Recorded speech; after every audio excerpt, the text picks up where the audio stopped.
every drop is brewed especially to suit the modern taste. Bavarians is for your man and you too. America's fastest growing beer. We like it.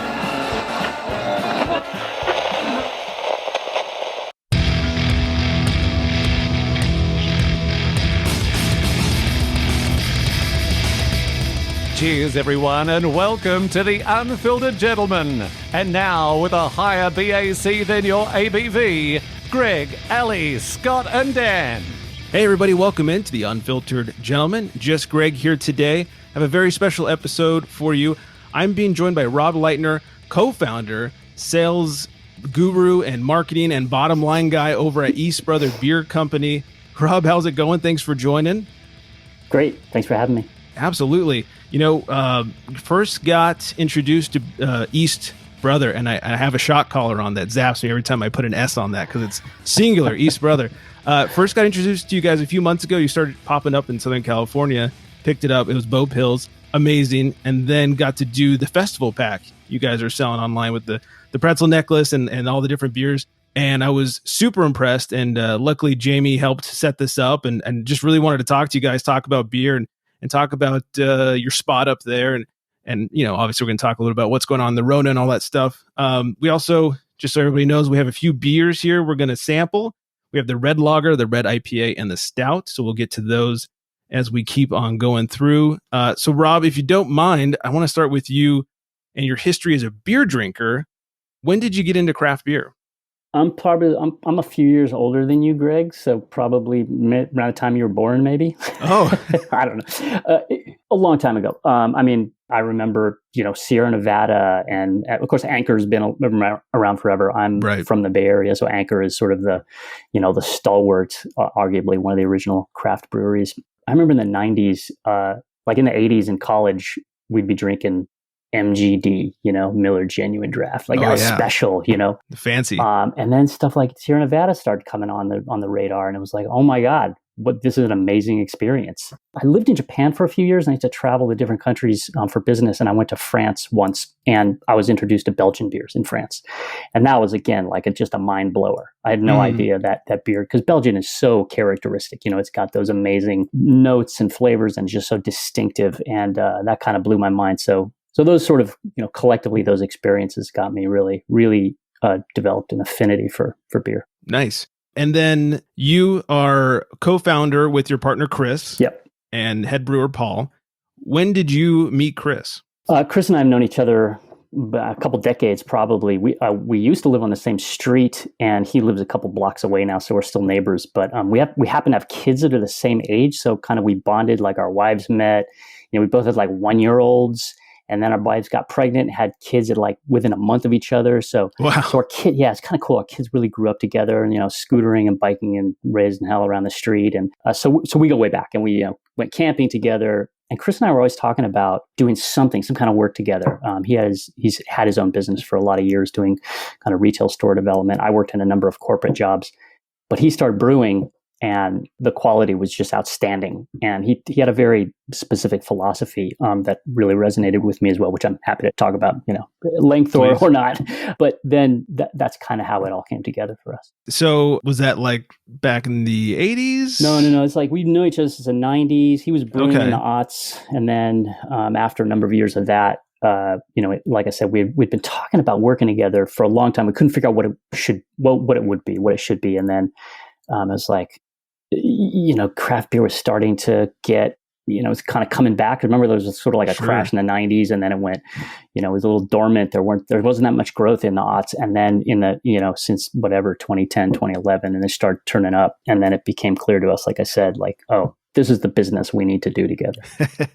So how did that start? Were you guys hanging out, just drinking beer, and wow, we should make money with this? Yeah.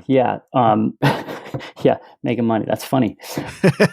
I was the guy, when you're brewing at home, people come around, right? Kind of hang out. I was the guy that hung around more than anyone. It was I could almost smell it. I opened my front door and oh, Chris brewing today. Honey, I gotta go see Chris right now. We gotta go talk about something. Yeah. And I was the guy who would go out and, I'd run the timer for him or go out and get sandwiches. That was that was my role. But we just loved it. We loved talking about it, drinking it, trying it.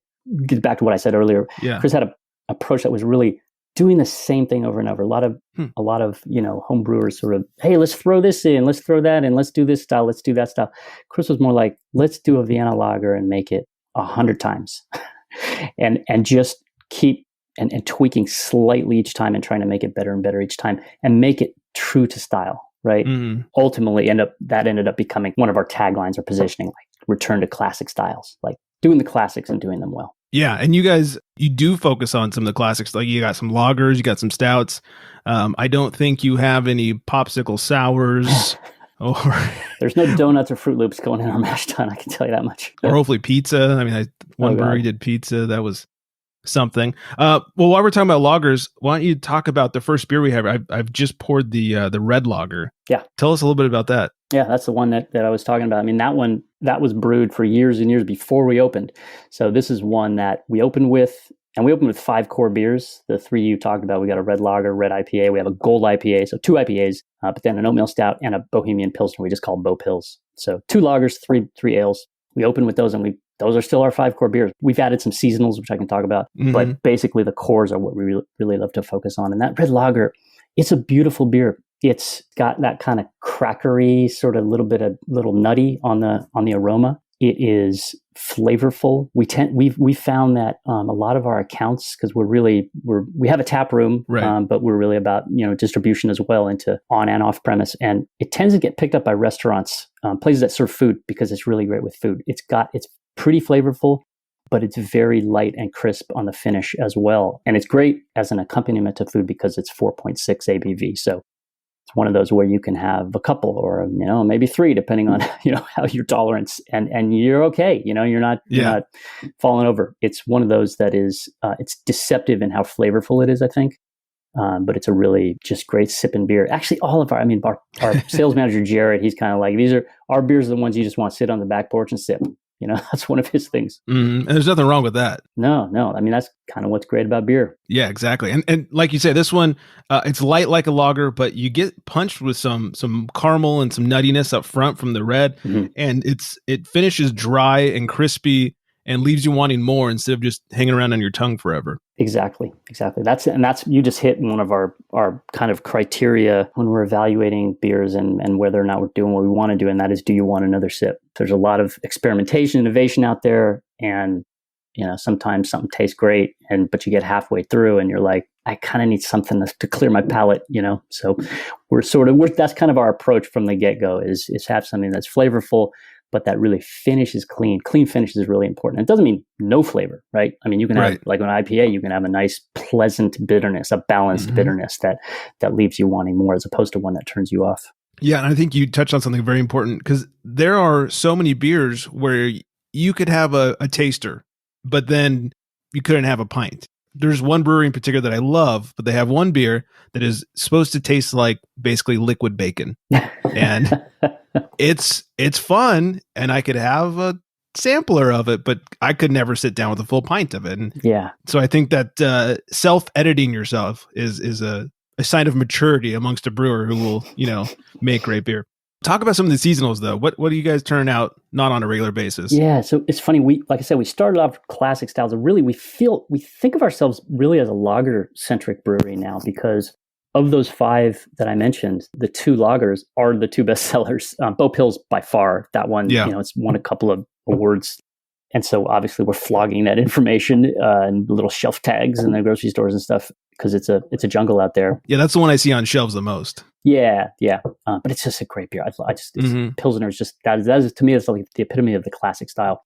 In the first year, we just had the 5. And then in the second year, so we opened in 2017, 2018, Chris was like, let's start doing some more beers. I was a little hesitant. Like, I like simplicity. And doing more beers, okay, that's like more things we have to track and everything. But he was totally right. So we introduced a lager series.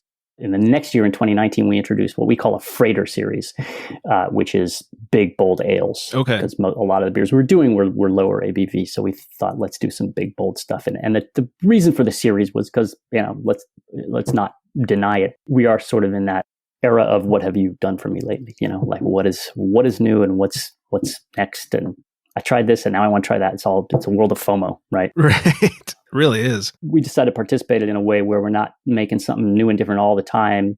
I think since we opened, this is our 4th year, we've probably brewed 15 beers, 15 recipes.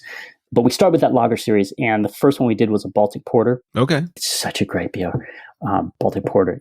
Porter stouts are ales, but Baltic Porter, I guess because it's damn cold up there, the Baltics, is a lager. It's made with lager yeast. So that the first one, then in the spring we have a Maibach, also probably a not very well-known style, but it's just a wonderful style of offering both, a nice balance of malt and hops. Yeah. In the summer we do a pre-prohibition lager. We call it a pre-pro lager, and that's just this year we worked with Admiral Maltings in Alameda, which is a craft maltster, and they worked with a farmer who had a heritage 6-row barley. Wow. So basically, we used this heritage grain that was being used before Prohibition. So it's as close as we could get to what the pre-Prohibition lager would be. So it's just, again, classic American lager. And then in the fall, we do a fest beer. Shocker. Yeah, right. But that's also, great, classic. So those are the 4 lagers. So once a quarter, basically, we release one of those.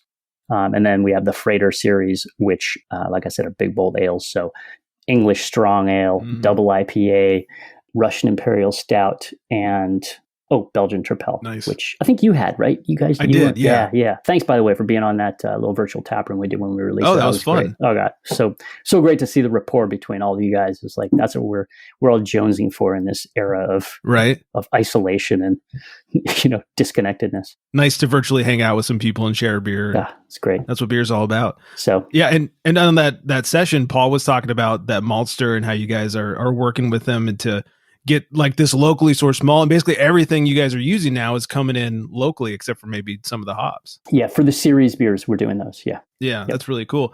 Bringing it back to you and Chris, starting things off. I said this before the show, I've been having to hit myself every time I put an S on East Brother because there's no S.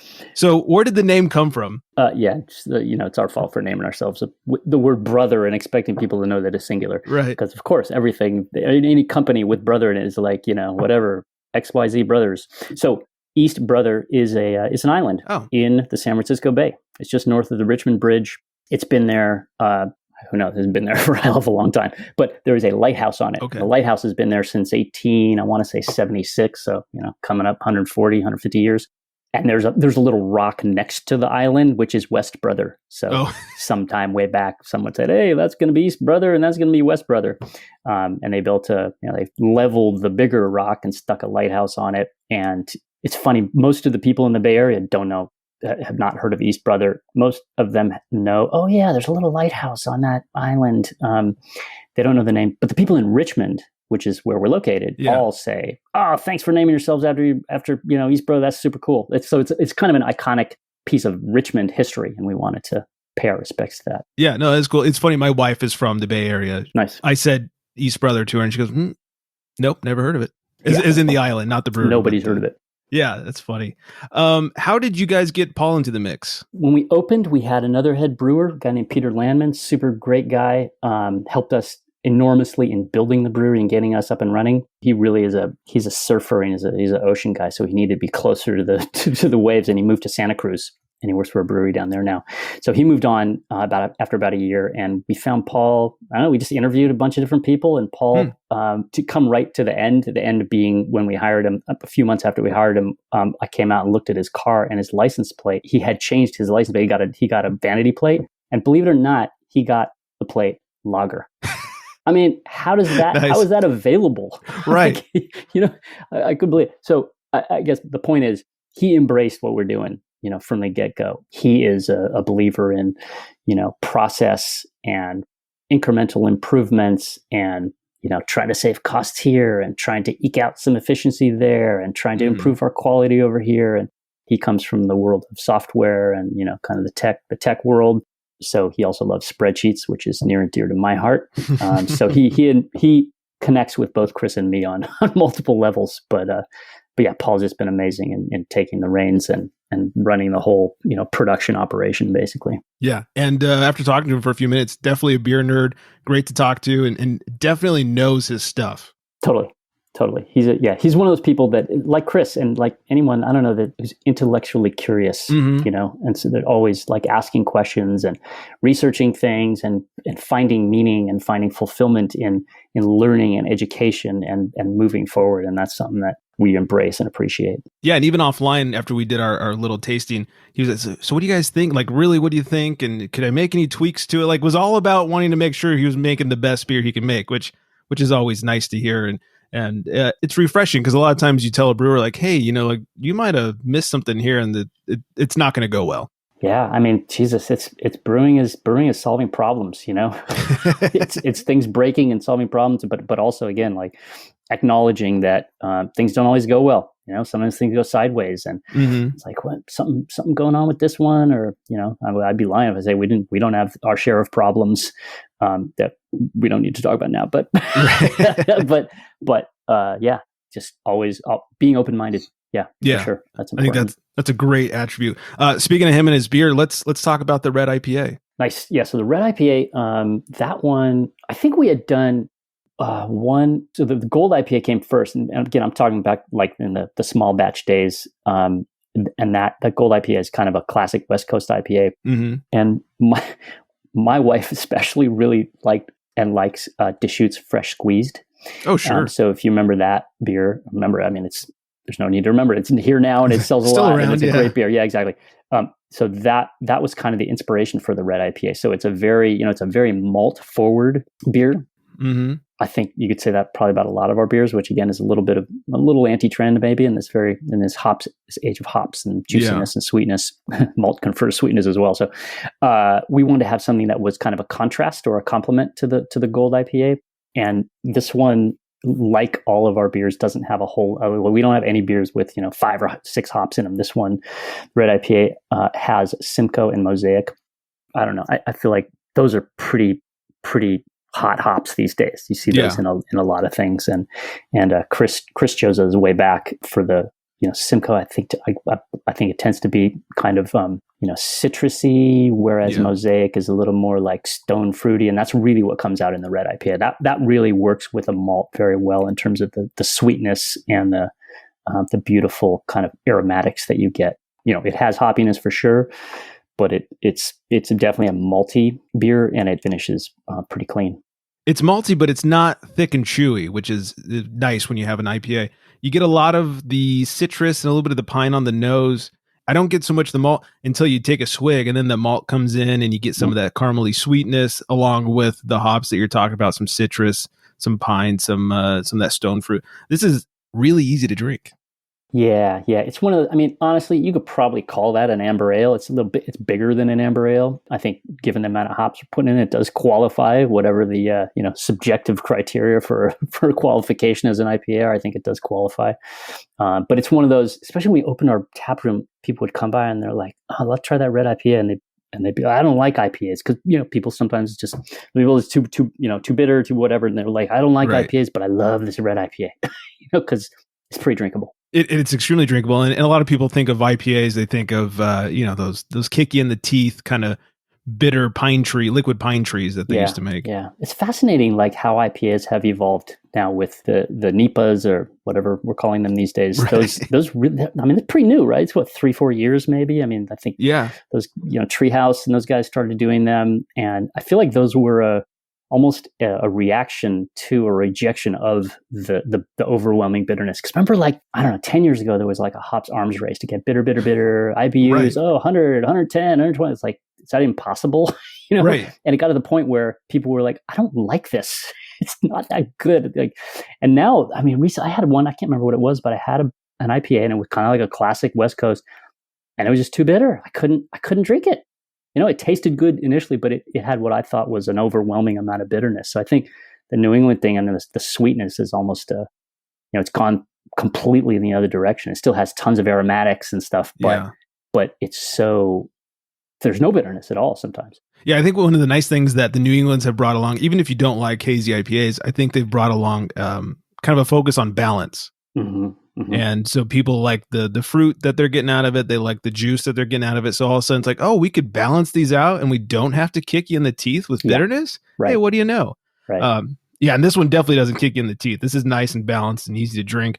I don't know if you know offhand what the IBUs are on it. I won't hold it against you if you don't. I'm going to say somewhere in like 40s, 40s or 50s. It's pretty modest.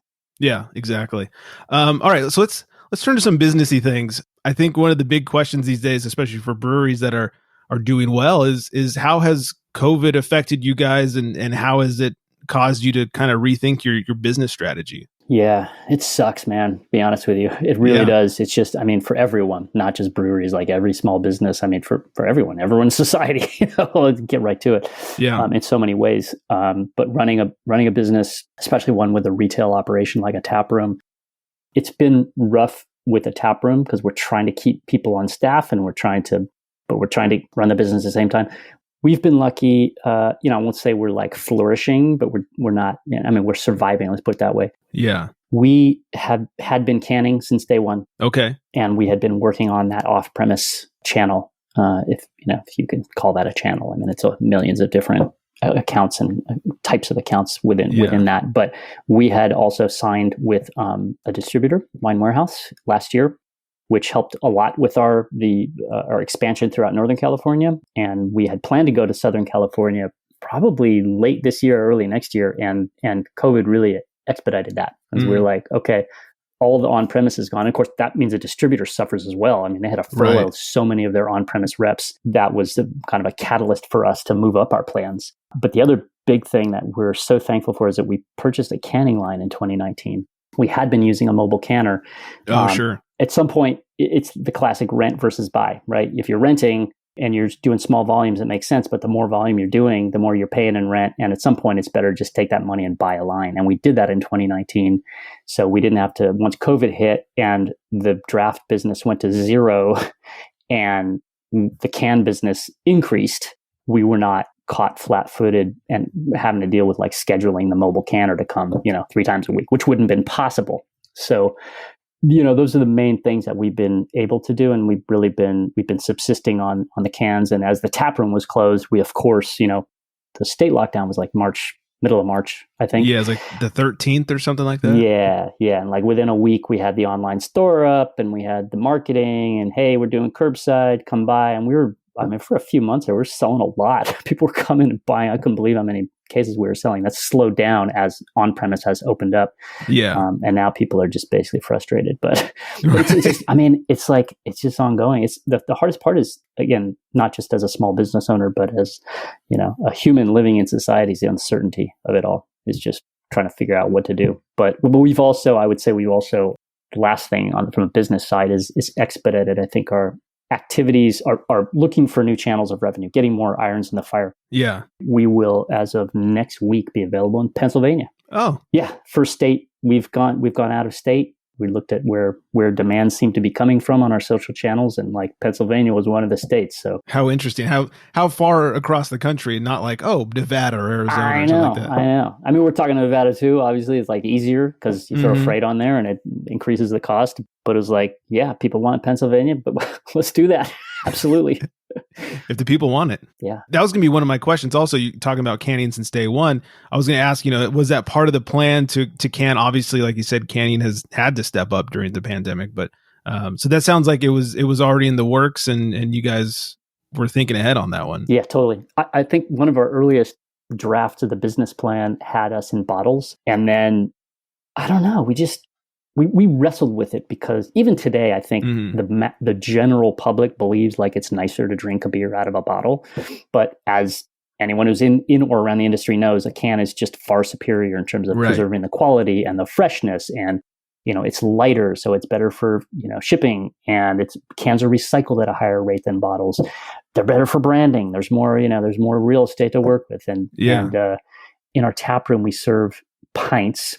And one of the things that annoyed us about going around to different places and saying, here's a pint, and you getting 12 or 13 ounces, like that ain't a pint. Right. So in the tap room, we bought 20-ounce glasses and we have our logo. It's got a line on it. So that's like the fill line. So that's a 16-ounce, what we call a proper pour. So if you buy a pint, we give you a pint. And we thought it'd be neat to like just parallel that in the distribution side and do pints, canned pints. And there were definitely people going like liquor stores. Oh, I don't carry 16-ounce cans. I only carry 12. This is like 4 years ago. Sure. Now that's not, at least in Northern California, there's nothing wrong with 16-ounce cans. They're so ubiquitous now. Now it's almost rare to see a 12-ounce can. Yeah, I know, right? We switched from bottles to cans because we just loved the brand. And I think actually the group we worked with a group called Good Beer Hunting in Chicago, founded by a guy named Michael Kaiser, one of our favorite people and absolute genius when it comes to all things branding, but just general strategic and conceptual thinking. Mm-hmm. They really envision our brand, build the visual identity, the design, and the first drawings that were done were with cans. So we're like, oh my God, I love those cans. And I mean, what you see now is like, we never change them. I don't ever plan on doing a rebrand. Like, this is it. Well, I think we were talking about this off air, but I was saying how I liked your logo. So it's clean, it's easy. It almost has this like throwback baseball feel to it. Totally. Yeah. I'm holding it up as if you don't know what your own logo looks like.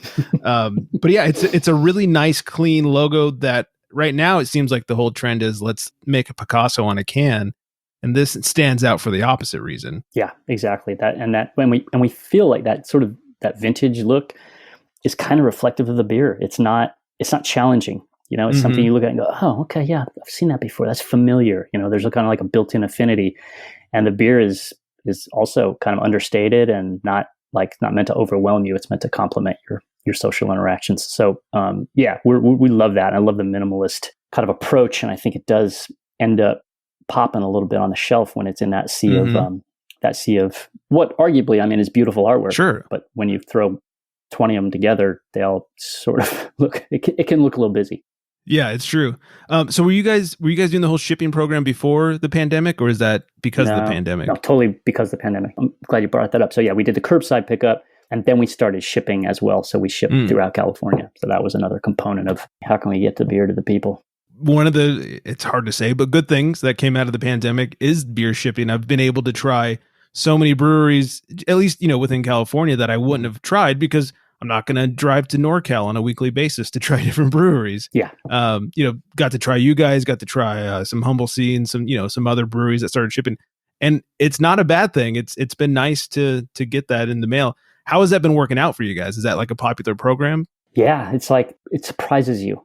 You're like, why would people buy our beer? But, look, we're doing marketing, right? We're on social media. We're connecting with influencers. We have digital ad campaigns going. I mean, we're trying to not just, for instance, with Pennsylvania, trying to take the approach of not just throw it on the truck and then cross our fingers. Like, we want to have some program in place to build our brand and let people know about us. So when you do that, actually people start learning about you and then they order your beer. It's very gratifying, actually. Yeah, I bet. And I think I think you call it the festival in the box, where it's like $40. You get I think 6 beers and a little necklace a pretzel necklace. I think it's a great idea. It's fun, and it plays to everybody's wish that we could go to a beer festival and we get to try more than just one of your beer. Where if we buy a case, we get to try one and that's it. But I think it's a really fun idea and a great marketing idea. Yeah, that was neat. That was, I think, Steven, our taproom manager, and Jamie, our marketing manager. That was, in the context of GABF, realizing that no one.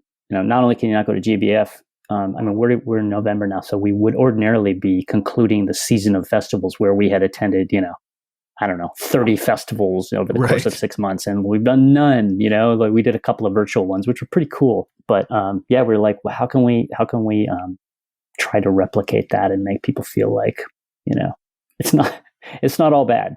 Yeah, it's a really fun idea. How has the business strategy evolved? And this isn't just, because of COVID, but how has the business strategy evolved over the years to kind of help you guys stay competitive as obviously the beer market explodes, craft beer market? Yeah, it is a very competitive market for sure. I'll be honest, we have not really changed dramatically. And the more there are, I would be lying if I told you people wouldn't come to us and say, hey, when are you going to do a hazy IPA? Or why don't you do a pastry stout and, throw the donuts in? But it's just, I feel like there's enough of that out there. And we hear it from bar managers and restaurant managers like, okay, I taste all your beers. I like them. I've got 80 breweries trying to sell me IPAs right now, but I don't have like something where your red lager fits, or I don't have a stout right now, and that oatmeal stout would be perfect, or a Pils. Pils just works everywhere. And even though a lot of I think a lot more breweries are making them now. I think they're making them as kind of like an add-on, like, oh, people are asking for it in our tap room, so let's make a lager and we can have a lager handle. Sure. We've been making that since, again, it's been well before we opened, and I think it's part of our identity.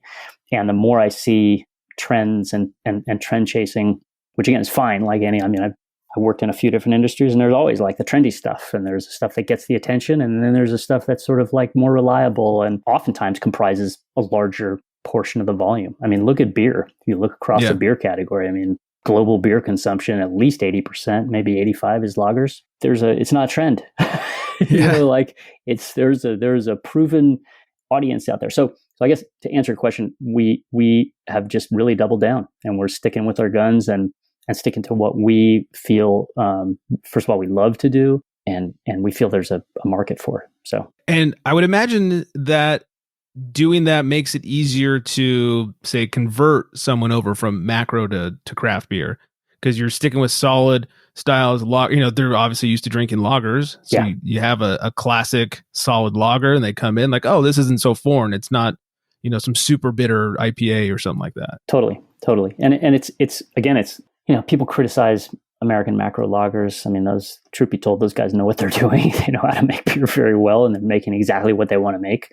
And there is a market for it. We like to think, okay, Boat Pils, probably a little more flavorful Pilsner than than a macro lager. Absolutely. And when you can introduce people to that, that's kind of a revelation. So it's like, oh, this is light and crispy, but it sure is delicious. It's actually got flavor to it. Yeah. I mean, and there are challenges. I mean, you can't sell a 4-pack of pills for $22 like you can for a hazy IPA, right? So there's pricing challenges. Again, when we're looking at doing volume and realizing economies of scale as we grow, it's definitely a workable model. Yeah, what I imagine most people don't know is that lager took a whole lot more work than that hazy IPA. Yeah, well, and getting to the nuts and bolts of the brewery, this is one thing we discovered when we first opened. We opened with far fewer tanks than we needed. Very quickly, we're like, oh shit, we can't. If we're going to do these lagers, they're going to be, the lagers were selling better out in the market than the ales, and we had to run out and go get more stainless steel. Yeah. I think we've increased the size, our capacity, like by a factor of 6 since we opened. We started out with 20 barrel fermenters, and we got a bunch of 60s. And just earlier this year, we brought in a couple of 100 barrel fermenters, and those are full of pills. Wow. How many, what's your output annually at this point? We did 2,500 barrels in 2019. Wow. It's still, in the scheme of things, small. I think we're in the top 1,000 in the country now, because there's so many that are doing, whatever, less than that. Right. That are oftentimes taproom models or whatever. But this year it looks like we'll be flat with last year, which is disappointing in one sense. I mean, the first couple of months of the year we came out, we had basically doubled our size every year since we opened. And this year started great, and we came out, we were like on track. And then of course everything went sideways. And so this is not where we wanted to be, but I think given the realities, I'm pretty happy with where we are. Yeah, not going backwards, I think, is the ultimate goal right now. Yeah. So, all right, let's liven the mood a little bit. Tell us about this oatmeal stout. Oh, stout, great. That's the one I'm drinking. So I would start by saying the similarities to our other beers are that it's balanced and drinkable. That's really our goal. And stouts in this age of over the top, barrel aged, pastry, all those kinds of things, big ABV. This is kind of none of those things. But it's very flavorful. We don't add anything to any of our beers other than hops, malt, yeast, water. I think the Belgian Tripel, we put a little candy sugar in there because that's the classic recipe, right? But everything else, the coffee and the chocolate that you get out of this stout is all, from the roasted malts and the interplay with the yeast and the hops. I love this beer because, first of all, it's 5.4% ABV. So, you can drink it any time of year. Paul was saying he was checking, I think honestly, like maybe Untapped. We got into the Oakland Coliseum where the Oakland A's play last summer 2019, and they were selling pills and stout, and tons of people were drinking that stout because, first of all, Bay Area nights, not warm, right? And people were drinking and he kept getting check-ins on the stout, like in the middle of summer. And it's funny, we don't really see a downturn in the stout sales in the summertime. I was listening to one of you guys' earlier podcasts. You guys were talking about Guinness. Oh yeah, and Guinness, right? What is it? 4%? I don't know what the ABV is, but that's a pretty easy drinking beer, even though it's got this reputation for being this big bold thing. Right. It's really not. It's a dry Irish stout, you know. And this one, oatmeal stout, is arguably a little bit bigger. The oatmeal is an important component because it confers a little bit of silkiness to the mouthfeel. It's just got that really smooth drinkability. I think it's designed at least to finish with a pretty snappy finish. You'll get some lingering, probably a little bit like when you drink a cup of coffee, you know, that a little espresso, maybe a little that, but pleasant notes of bitterness. Yeah, it's the nice coffee bitterness, not any sort of over the top bitterness. Yeah, you definitely get some coffee up front. Finishes with a little bit of chocolate. Like you said, that oatmeal gives it just a little bit of silkiness, and it's just a nice. I think I said this about the red lager. It's a nice, pleasant drinking experience. Yeah. And at 5.4, you can have a couple of these and be A-okay. Exactly. Yeah. And I love hearing that. I mean, that's really our goal, is to have a nice, pleasant drinking experience. The other funny thing about this one of our a local coffee place in Richmond called Kaleidoscope Coffee. In the summertime, I think Cassie, who's the owner, she does stout floats. So you can come in and get an East Brother oatmeal stout with a scoop of vanilla ice cream in it. And it's like so good. And I think it works better with something like this than a big boozy sweet stout, because it's not on the sweet side, and therefore it balances the sweet ice cream really well. So, and it's got a little bit of that carbonation too, where some of the big boozy stouts are usually pretty flat. This has a little bit of that carbonation that kind of replicates that root beer float experience from when you were a kid. Very easy drinking, like I said. Cool. All right. Before we end things, I want to ask you, because you kind of touched on a little bit earlier, what was your and talk to Chris's if you can a little bit, day job before opening a brewery? Well, Chris, like I said, has owned a retail store construction firm for a long time, and he still runs that. So he kind of does double duty. Mine, I worked in the video games industry for a long time. I worked for Sega, kind of old school. Yeah, Sonic. Sonic the Hedgehog. Yes, love those side-scrolling platformers. I mean, if you look at a lot of games today, it's like that's Sonic with a different skin. Yeah, that's true. But it's funny too, because I realized that I gravitate towards categories, products that are high engagement and high passion. There's a lot of similarities between games and beer. A lot of opinions and a lot of passion, a lot of just a lot of social media posting, and it's true. A lot of allegiance and loyalty to brands and characters and styles of beer, So it's kind of funny that I ended up. I've done a few other things. Like just before I came, we started this. I was working for a nonprofit called Common Sense Media in San Francisco. They do kids media literacy, basically teaching kids how to behave online, which each passing day and month and year seems to become more important. Yes. Yeah, so that was fun. And I did kind of business development. I did like licensing deals with Comcast and Google and Apple and stuff like that. So neither of you came from any sort of beer related? No.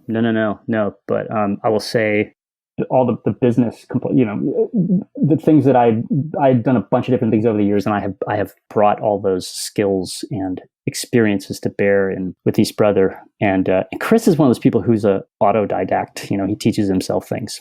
Yeah. And he's very, very mechanically inclined, as is Paul. Beer is chemistry also, right? It's like building stuff and then understanding the chemistry that's happening in the stuff you built, basically. And his mind works that way. And so I think he's predisposed to make good beer and to build it. I mean, he'll come in, like those 200 barrel fermenters recently, he basically just came in and installed them himself, built it just for a few week or two, just built all this crazy scaffolding and piping and electrical. And it was nuts. Like, damn, dude, you did that yourself. I'll just be over here on my laptop, just like I'm doing some other stuff. But Paul's like, I'm going to supervise. Great job. Yeah, exactly. I'll come in and say, yeah, it looks good. Yeah. But Paul's like that too. Like I said, very, stuff breaks. It's just like, oh, okay, you gotta go fix it. That's awesome. So one thing I always like to end the interviews on is what I call rapid fire questions. These are a series of questions. Don't think about them. Answer the first thing that comes to mind. Nothing too serious here. What's the first beer you ever drank? Schlitz. What's the first beer you ever brewed? Red lager. What is the first beer the brewery sold? Gold IPA. Cans or bottles? Cans. What is your favorite beer food pairing? Pilsner, sausage, and sauerkraut. Ooh, that's a good one. It's Wednesday night. What are you drinking? Oatmeal stout. What is your beercation destination? Czechoslovakia. Well, or the Czech Republic, I guess that doesn't exist anymore. What's your favorite outside, so non-East Brother beer? Deschutes fresh squeezed. Favorite non-beer hobby? Mountain biking. What's your favorite guilty pleasure beer? I don't have a guilty pleasure beer, man. I'm in my 50s. I got to moderate my intake. This is where we always find out that people have a secret love for PBR. Hey, I'll totally drink that, but like, I really pay attention to like what's going in me, and that's fair. And finally, what's your favorite word or slang for being drunk? Hammered. Nice and classic. Rob, thank you so much. If you guys are up in NorCal, go over to East Brother Beer Company, 1001 Canal Boulevard in Richmond, eastbrotherbeer.com or East Brother Beer on the socials. And like we were talking about, they're shipping. They got the festival pack and all that good stuff. So if you haven't tried it and you're in California, give it a try, or soon to be Pennsylvania, right? Yes. So by the time this airs, you might be already drinking some East Brother beer in PA. Nice. So enjoy that. Rob, thank you so much for your time, and cheers. Greg, thank you, man. It was really, really fun. Really appreciate you bringing us on. Thanks one last time to Rob for taking the time out to talk with me, and to Jamie and the entire East Brother crew for getting some great beer down here to us in Southern California, and for helping to arrange everything. If you're in California, you can have East Brother beer shipped to you. They're also now distributing in Pennsylvania. And if you're up in the Bay Area, you can always just stop by and check out the tap room, especially when things start to open up again. You can find them at eastbrotherbeer.com and at East Brother Beer on the socials. You can find us at theunfilteredgentleman.com and at theunfilteredgentleman on the socials. Email us, theunfilteredgentleman@gmail.com, and don't forget to leave us a voicemail, 805-538-BEER, 2337. I hope everyone is staying safe and very well hydrated. And on that note, good night, everybody.